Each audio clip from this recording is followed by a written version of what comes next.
Hi dear and welcome back. So आज हमारे idioms and phrases का ये है लेक्चर नंबर 2। और आप सोच रहे हो कि सर सारी बात ठीक है बट आप स्क्रीन पर दिख क्यों नहीं रहे हो।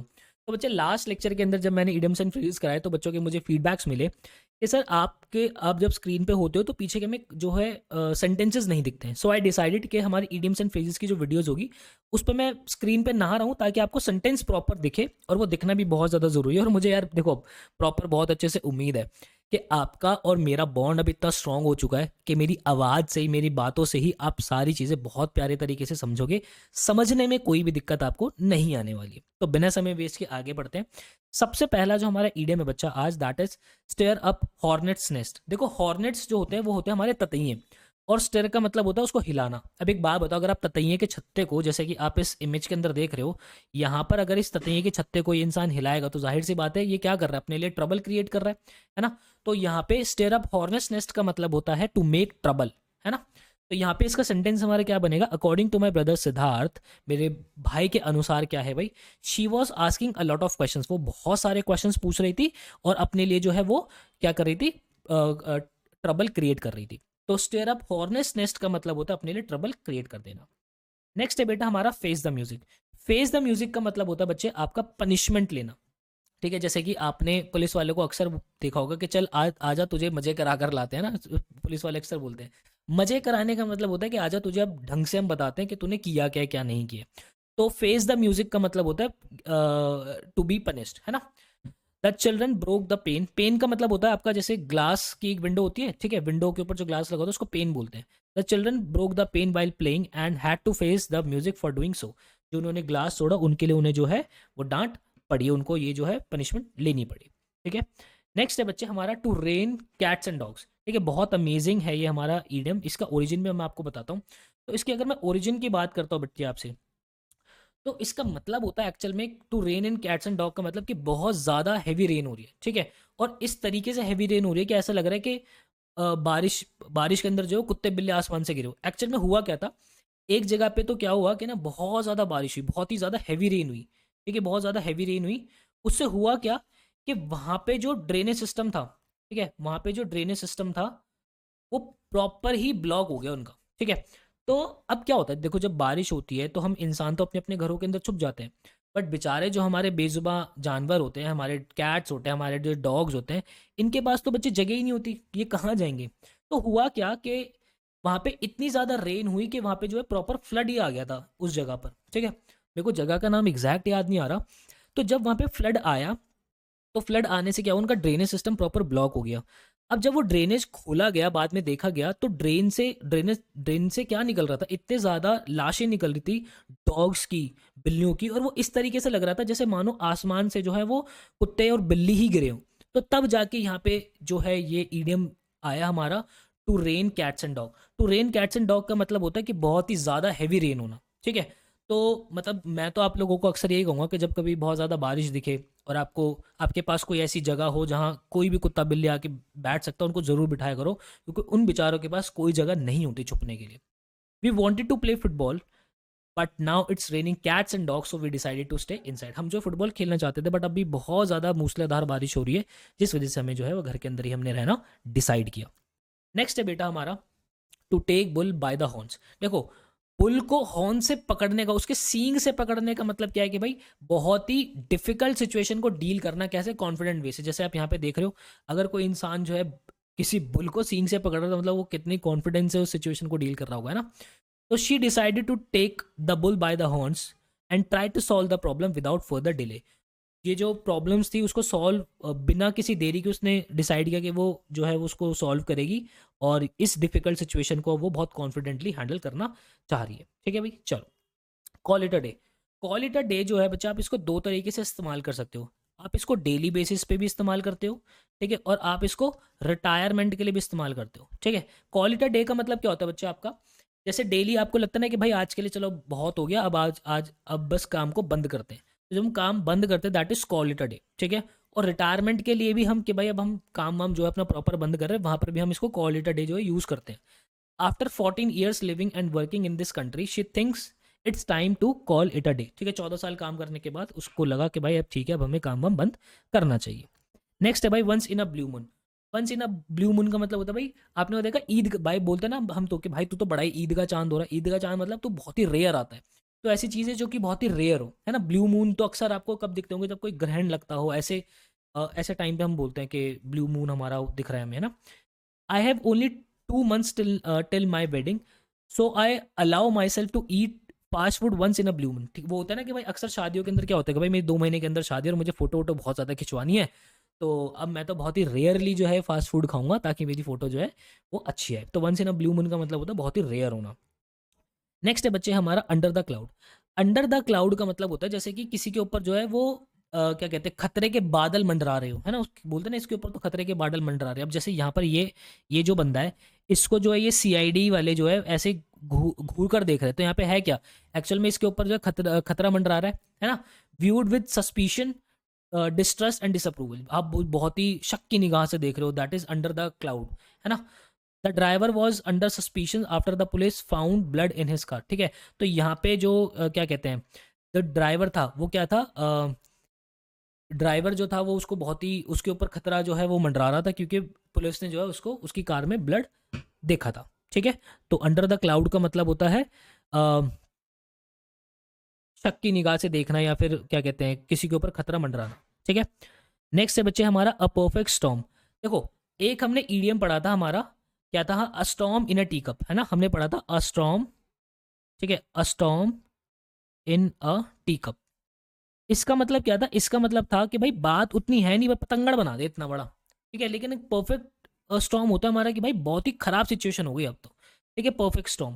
तो यहाँ पे होता है the past 2 years have been a perfect storm in travel industry. मतलब कि अगर बच्चे मैं आपसे कोविड-19 की बात करता हूँ, तो कोविड-19 के अंदर तो जो ट्रैवल इंडस्ट्री थी बिल्कुल ही ठप थी, तो उसके लिए वो क्या था, एक परफेक्ट स्टॉर्म था, एक बहुत ही वर्स्ट सिचुएशन थी उसके लिए।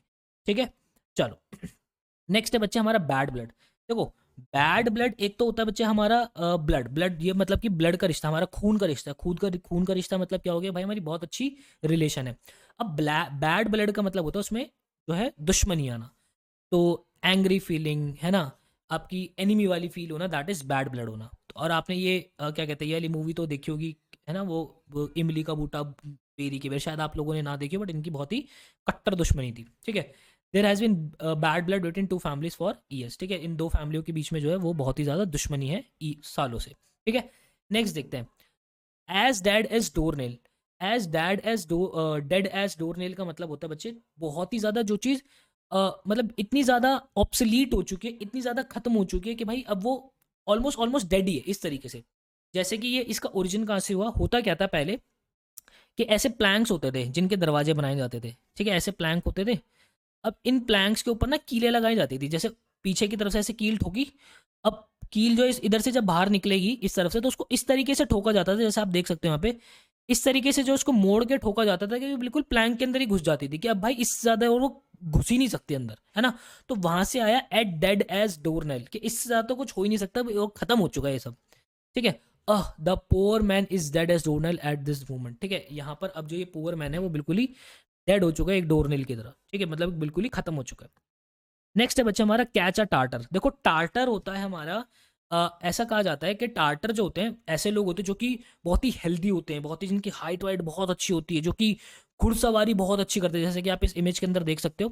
ठीक है, जिनके निशाने बहुत अच्छे वो होते हैं ना, जो तीर चलाने में बहुत एक्सपर्ट होते हैं, बहुत ही लंबे चौड़े एकदम। ठीक है, तो कैच अ टार्टर का मतलब होता है to encounter with someone that proves more powerful और ट्रबलसम। किसी से ऐसे इंसान से मिल जाना जो कि बहुत ज्यादा पावरफुल हो और जो तुम्हारे लिए बहुत ज्यादा नुकसान पहुंचा सकता है, इसका मतलब होता है कैच अ टार्टर। ठीक है, while fighting with Indian army the enemy realize that they had caught a tartar. ठीक है, इंडियन आर्मी से लड़ाई करने के बाद दुश्मनों को क्या लगा कि they have caught a tartar, उन्होंने टार्टर पकड़ लिए। ठीक है, चल कट कॉर्नर्स। देखो, कट कॉर्नर्स जो है बच्चे हम इसको नेगेटिव सेंस के अंदर यूज करते हैं, जैसे कि यहाँ पे है क्या, अगर बुक्स के रूल्स के हिसाब से देखा जाएगा तो आपको ऐसे जाके ऐसे जाना है। ठीक है, लेकिन आप क्या करते हो कि बिल्कुल ही अलग तरीके का रास्ता बना लेते हो। ठीक है, बहुत ही चीप रास्ता, बहुत ही जिससे आप बहुत जल्दी कर सको उस चीज को, तो do something easiest cheapest and fastest way, इसका मतलब होता है कट कॉर्नर्स। ठीक है, it is certainly not sensible to cut corners on your children's education. ठीक है, बट ऐसे नहीं होता, देखो बच्चों को जो एजुकेशन देनी चाहिए वो प्रॉपर देनी चाहिए, ऐसे नहीं कि किसी भी स्कूल के अंदर उठा के आपने डाल दिया। ठीक है, तो यहाँ पर जो है कट कॉर्नर करना एक सेंसिबल नहीं रहेगा, ठीक है। Hit the jackpot, hit the jackpot. यार देखो ये तो नाम ही सब कुछ कह रहा है, जब आपकी एक लॉटरी लग जाए तो दैट इज जैकपॉट होना है ना, to win the largest prize competition और अ गेम, ठीक है, to achieve great success, that is hit the jackpot. We are going to hit the jackpot with new software we have developed. जो हमने नया software बनाया है, इससे हम एक नया जो क्या कहते हैं, इससे हम एक जैकपॉट जो है वो जीतने वाले हैं आगे, ठीक है। चलो नेक्स्ट है बच्चे हमारा ट्रू कलर्स। देखो ये फोटो जो है मैंने बहुत ही मजाक के अंदर लगाया, ऐसा इसको बिल्कुल भी ऐसा मत समझना। ट्रू कलर्स का मतलब होता है अपनी सही पर्सनैलिटी सामने लेकर आना, ठीक है। The kind of person someone really is rather than what we person seems to be, ठीक है। होता है ना कि कभी कभार कि भाई इसके असली रंग मेरे सामने आ गए, अरे मुझे तो पता ही नहीं था इसका असली रंग ये है। तो ट्रू कलर का मतलब ही होता है आपका उसका असली रंग सामने आ जाना, ठीक है। I thought he was really sweet guy but then he got mad and showed his true colours. बोलते ना कि भाई मुझे तो पहले पता ही नहीं था, मुझे इसके अगर असली रंग पहले दिख जाते ना तो आज मैं से शादी ना करती, है ना, सुना होता आपने। तो ट्रू कलर मतलब कि उसकी ट्रू पर्सनालिटी आना सामने। नेक्स्ट है बच्चे हमारा birds eye view. Birds eye view का मतलब होता है, बोलते ना कि इसको ऊपर ऊपर से देख ले, सिरसिरी निगाह से देख ले, ठीक है। मतलब आपको डेप्थ के अंदर नहीं देखना।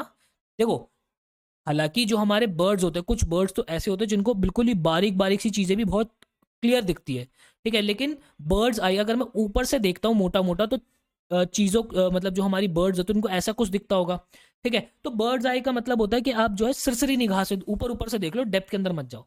The ability to look at something from very high place so that you see a large area below you, ठीक है। आप जो है बहुत ऊंचाई से देखो ताकि आपको एक लार्ज एरिया दिख जाए। अब बोलते हैं ना कि भाई जल्दी जल्दी सरसरी निगाह से देख ले, अब 10 मिनट के अंदर तो पेपर है कि मोटा मोटा सा देख ले यार, अब डिटेल के अंदर क्या जाएगा, ताकि ऊपर ऊपर से भी थोड़ा देख लेगा तो पेपर में कुछ तो लिख ही देगा, होता है ना कभी कभी। तो that is birds eye view. From the top of this building you can get birds eye view of the city. इस बिल्डिंग के टॉप से तुम जो है वो बर्ड्स आई व्यू देख सकते हो। चलो take something with grain of salt. देखो take something with grain of salt, पहले क्या चलता था, पहले ऐसा होता था कि जितने भी जहर होते थे, जैसे कि राजा महाराजा के टाइम पे जितने भी जहर होते थे, तो उनका उनका तोड़ जो है वो ऐसे बनता था कि भाई अगर तुमने कुछ खाया भी है, तुम अगर एक क्या कहते हैं एक सॉल्ट अपने मुंह के अंदर रख लोगे तो वो जहर का जो असर है वैसे ही खत्म हो जाएगा। ये मैं काफी पहले की बात बता रहा हूँ, राजा महाराजाओं के टाइम की बात बता रहा हूँ। तो उस टाइम पे होता क्या था कि राजा जो थे वो बहुत ही ज्यादा चिंतित रहते थे इन सब चीजों से, कि भाई जैसे कि अगर होता था ना कि भाई मेरे ही घर परिवार के अंदर हो सकता है कि मेरा भाई मरवा दे मुझे, या मेरा बेटा मुझे मरवा दे। पहले तो ऐसा बहुत चलता था राजगद्दी के लिए। तो अगर कोई कुक खाना भी बना रहा है तो पहले वो कुक को खाना खिलाते थे कि तू खा के बता इसको, ठीक है। तो वहां पे अक्सर क्या होता था, पहले राजा महाराजा खाना वाना खाते थे और उसके साथ अपना क्या कहते थे एक नमक जरूर खाते थे, क्योंकि अक्सर उस टाइम के जो जहर होते थे उनका जो तोड़ होता था वो नमक मिल जाता था, है ना। To take something with grain of salt का मतलब होता है to understand like something is likely to be untrue और इनकरेक्ट। देखो आपने उस चीज को एक्सेप्ट की, आपने उस चीज को एक्सेप्ट की, बट अभी भी संदेह है आपको, ठीक है। तो that is to take something with grain of salt, संदेह के साथ से एक्सेप्ट करना उसको। You have to take everything she says with grain of salt because she tends to exaggerate. देखो आपको जो है ये जितनी भी बातें बोल रही है आपको जो है भाई, you have to take things with grain of salt. आपको इसकी बातों को जो है उतना ज़्यादा डिटेल में लेना है, इतना ज़्यादा दिल पे नहीं लेना है, क्योंकि कभी कभार चीज़ों को बहुत एग्जैजरेट करके भी बताती है। तो इस तरीके से जो है आपको जो है इस ईडियम को यूज़ करना है, ठीक है।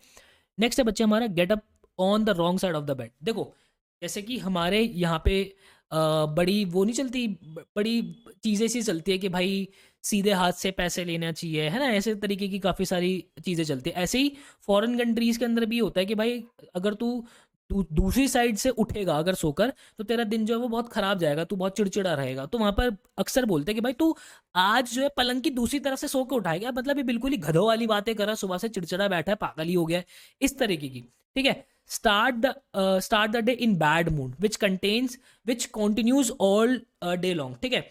तो क्या होता है कि फॉरेन कंट्रीज के अंदर बोलते हैं लोग कि भाई तू आज जो है बेड की गलत डायरेक्शन से उठ गया, तू बड़ा ही फालतू का बंदा हो चुका है आज की डेट के अंदर। तो my father got up wrong side of the bed as he is been grumpy on me all day, ठीक है। मेरे फादर जो आज वो बेड की दूसरी तरफ से उठे क्योंकि वो बहुत ही ज़्यादा चिड़चिड़ हो रहे हैं मुझे, ठीक है। नेक्स्ट है बच्चे हमारा speak once mind. Speak once mind का मतलब होता है कि जो कि बिना कुछ सोचे समझे डायरेक्ट बोल देते हैं। जैसे कि आपने ये वाला एपिसोड देखा है जब मीना गुप्ता जो है वो कपिल शर्मा के शो के अंदर आई थी, तो ये बहुत ही मतलब प्योर है, ठीक है, बहुत ही प्योर है जिनके कुछ बिना सोचे समझे जो है कुछ भी बोल देना, जो मन में वो बिल्कुल बोल देना, ठीक है। टू से what you think about something very directly, अपने मन की बात कहना, ठीक है, बिल्कुल ही क्लियरली बोल देना। She has very strong opinions and she is not afraid to speak her mind, ठीक है, उसके बड़े बड़े स्ट्रॉन्ग ओपिनियन है, वो बहुत ही क्लियर इन बातों को बोल सकते हो, डरती भी नहीं है, ठीक है भाई। दैट इज हमारा क्या कहते हैं, स्पीक वंस माइंड। अच्छा इडियम है हमारा। नेक्स्ट है बच्चा हमारा पास द बक। पास द बक का मतलब होता है जैसे कि आपने वो वाली गेम नहीं खेली, एक म्यूजिक चल रहा होता है, ऐसे लोग बैठे होते हैं आपस में सर्कल बना के, है ना, और पिल्लो होता है, हम इधर दे देते हैं, फिर इधर दे देते हैं, इधर इधर ऐसे ऐसे पास करते रहते हैं, ठीक है। तो फिर उसके बाद जब भी म्यूजिक स्टॉप होता है तो जिस पे भी वो आता है उसको कुछ ना कुछ करना पड़ता है ना। तो ऐसा ऐसा ही होता है। पास द बक का मतलब होता है आपकी रिस्पॉन्सिबिलिटी किसी और को जो है थोप देना। जैसे कि मान लो आपको कुछ काम दिया गया, आपने नहीं किया, और आपसे नहीं अगर वो काम होता तो फिर आप दूसरे पर थोप देते हो, ठीक है। She is always trying to pass the buck, I am sick of it. वो ऑलवेज हमेशा क्या करती है, अपनी रिस्पॉन्सिबिलिटी दूसरों पर थोपती है, तो और मैं उससे थक चुका हूँ, तो इसका मतलब होता है पास द बक, ठीक है। नेक्स्ट है हमारा च्यू द कड। च्यू द कड आपने अक्सर गाय को देखा है, गाय जब बैठी बैठी घास चबा रही होती है, चबाती रहती है, चबाती रहती है, चबाती रहती है, तो हमें ऐसा लगता है कि भाई क्या किस गहरी सोच के अंदर बैठी हुई है ये, है ना। तो च्यू द कड का मतलब होता है to think slowly and carefully about something, किसी के बारे में बहुत ज्यादा चिंतन करना, बहुत ज्यादा सोचना, that is chew the cud. Shelly has been chewing the cud for few days but still has not decided to quit the. Shelly जो है बहुत दिनों से च्यू द कड कर रही है, बट उसने अभी तक भी जो क्या कहते हैं डिसाइड नहीं किया कि उसे जॉब क्विट करनी है, ठीक है। नेक्स्ट है बच्चे हमारा एप्पल पाई ऑर्डर। देखो एप्पल पाई ऑर्डर जो होता है, एक्चुअली ये एक तरीके की ना डिश होती है जो कि हमारे फॉरेनर्स बहुत पसंद करते हैं। और मतलब इस डिश से वाहियात डिश मैंने आज तक नहीं देखी भाई, मैं तुम्हें सच बताऊँ तो। इसमें पता है क्या होता है, इसके अंदर ऐसे मैदे की लेयर होती है, ठीक है, इसके ऊपर जो एप्पल का कुछ मुरब्बा सा होता है, ठीक है, और इनको क्या है बेक कर दिया जाता है। खाने बड़ी अजीब सी लगती है, बट इसका ये होता है कि अगर तुमने इस डिश को हल्का सा भी हिलाया ना, इस हल्का सा भी हिलाया, तो इसकी अलाइनमेंट बिल्कुल बिल्कुल बिगड़ जाती है, ठीक है। और अगर ये बिल्कुल प्रॉपर आया, बन के आया, तो एकदम परफेक्ट ऑर्डर के अंदर होता है ये, है ना। तो एप्पल पाई, इसको इसका नाम ही एप्पल पाई होता है, इस डिश का नाम ही बच्चे एप्पल पाई होता है। एप्पल पाई ऑर्डर जो है परफेक्ट शेप के अंदर आना बहुत ही मुश्किल होता है, क्योंकि हिल विल जाता है लोगों से, अक्सर लोगों से मिल जाता है। और मैं तुम्हें सच बता रहा हूँ, इससे लाख गुना बेहतर हमारे गुलाब जामुन, हमारे रसमलाई, इससे लाख गुना बेहतर है, ठीक है। तो मतलब एकदम परफेक्ट होना, that means apple pie order होना। They found everything in apple pie order, ठीक है। चलो नेक्स्ट है बच्चे हमारे पाइप ड्रीम, ठीक है। पाइप ड्रीम का मतलब होता है ऐसे ड्रीम्स जो कि पाइपलाइन के अंदर तो होंगे, पर वो कभी पूरे नहीं होंगे। जैसे कि आपने वो अक्सर नहीं देखा होगा, एमएलएम वाले जो लोग होते हैं, वो क्या बोलते हैं कि अपने नीचे जो है ऐसे 3 लोगों को जोड़ लो, 6 महीने के अंदर मर्सिडीज तुम्हारे पास आ जाएंगे, है ना। मैं बोलता है कि भाई, हम बोलते हैं भाई फिर कैसे पाइप ड्रीम से दिखा रहा है भाई, ये कैसी बातें कर रहा है जो कि मतलब इतनी जल्दी प्रूव तो ट्रू नहीं हो सकती, ठीक है। तो यहाँ पे क्या है, एन आइडिया और प्लान दैट इज इम्पॉसिबल और वेरी अनलाइकली टू हैपन। हमें ऐसा ऐसा कोई प्लान, ऐसी कोई चीज़ हो कि हमें लगे कि भाई आगे इम्पॉसिबल है होना, दैट इज पाइप ड्रीम, ठीक है। Her plans are not realistic, they will never be more than pipe dream, ठीक है। उसके जो प्लान्स है वो रियलिस्टिक नहीं है, ये सिर्फ और सिर्फ क्या है कि भाई एक एक पाइप ड्रीम की तरह हमें दिख रहे हैं कि आगे पाइपलाइन में तो जरूर होंगे, बट होंगे नहीं पूरे, ठीक है। नेक्स्ट है बच्चे हमारा at cross purposes. At cross purposes का मतलब होता है disagreeing with each other ideas, ठीक है, दोनों के आइडियाज से बहुत ही डिसअग्री करना, इसका मतलब एट क्रॉस पर्पस। नेक्स्ट है बच्चे हमारा इसका एक बार वो पढ़ लेते हैं, क्या कहते हैं, सेंटेंस पढ़ लेते हैं।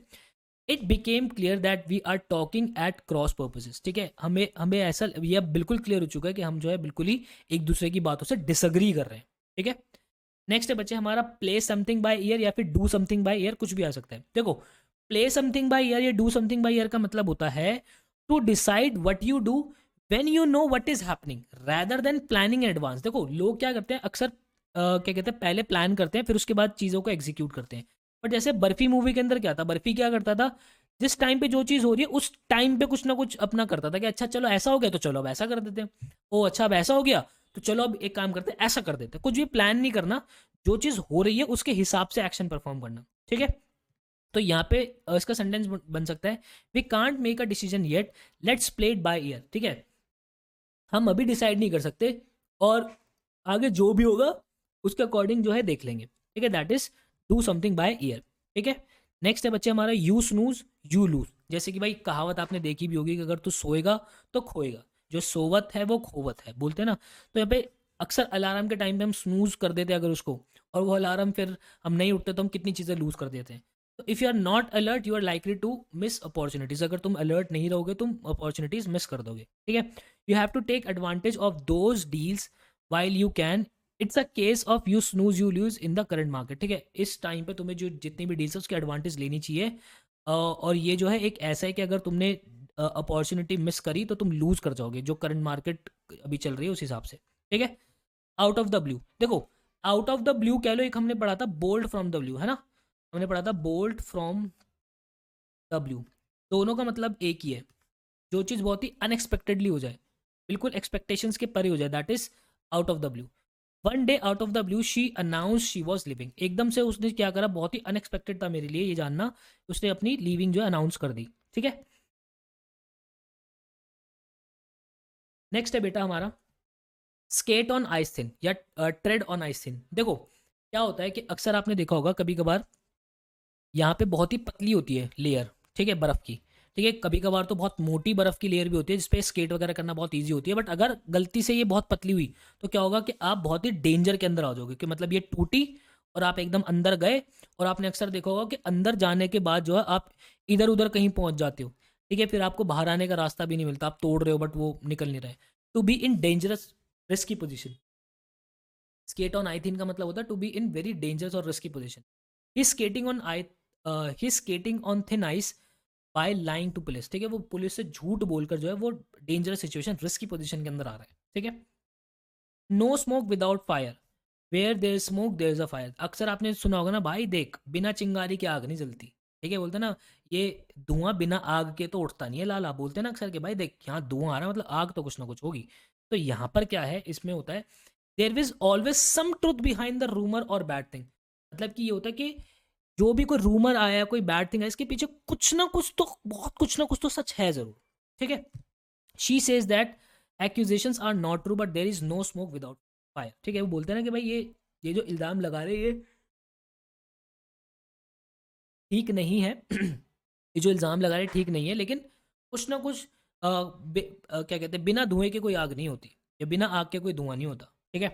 नेक्स्ट है बच्चे हमारा in a soup. In a soup होता है, या फिर आप कहते हो इसको एक और भी यूज़ करते हो, इन अ पिकल, ठीक है।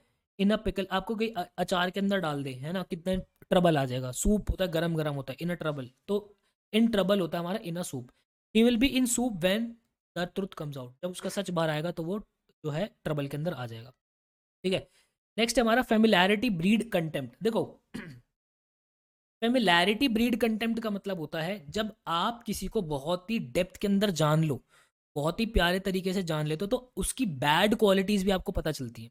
फिर उसके बाद क्या होता है कि लड़ाई झगड़े होते हैं। जैसे कि अगर मैं अक्सर लव मैरिज की बात करूँ तो बहुत सारे केसेस जो है लव मैरिज के डाइवोर्स के बाहर आते हैं। क्यों आते हैं? क्योंकि उस टाइम पे तो जो है वो चीज़ें हमने उतनी डेप्थ के अंदर जानी नहीं होती है, और फिर एकदम से जब पता चलता है कि भाई तू तो ये भी नहीं करता है या तू वो नहीं करते, तो फिर बहुत ज़्यादा दिक्कतें आती हैं, ठीक है। तो यहाँ पे used to say that if you know someone very well you stop respecting them because you have seen all their bad qualities, ठीक है।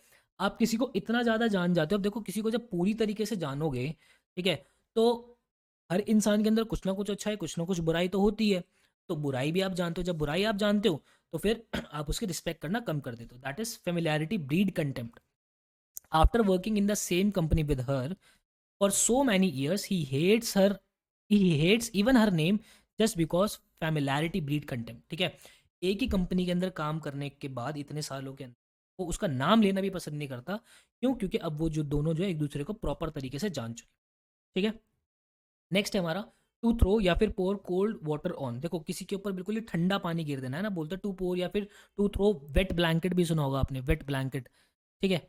जैसे कि किसी को इतना क्रिटिसाइज करना, किसी को क्रिटिसाइज करना कि वो अपना वो छोड़ ही दे कि भाई यार हटा, बिल्कुल ही मेरे अरमानों पे पानी फेर दिया, है ना। अरमानों पे पानी फेरने वाली बात होती है। देखो टू क्रिटिसाइज समवंस ओपिनियन और ideas and stop people believing them और बीइंग एक्साइटेड अबाउट देम, ठीक है। किसी के आइडिया को बहुत क्रिटिसाइज करना ठीक है, उन पे बिलीव ना करना, ठीक है, और उनके उनके आइडियाज़ पे एक्साइटेड ना होना, इसका मतलब है to pour cold water on it, ठीक है। Her parents threw cold water on her dream of becoming a poet, ठीक है। उसको पोएट बनना था लेकिन उसके पेरेंट्स ने क्या है, कोल्ड वाटर डाल दिया। नेक्स्ट है हमारा फर्स्ट एंड फॉरमोस्ट। देखो फर्स्ट का मतलब होता है बच्चे हमारा पहला, ठीक है, पहला। ठीक है, और हमारा फोरमोस्ट का मतलब होता है जो कि सबसे इंपॉर्टेंट होती है।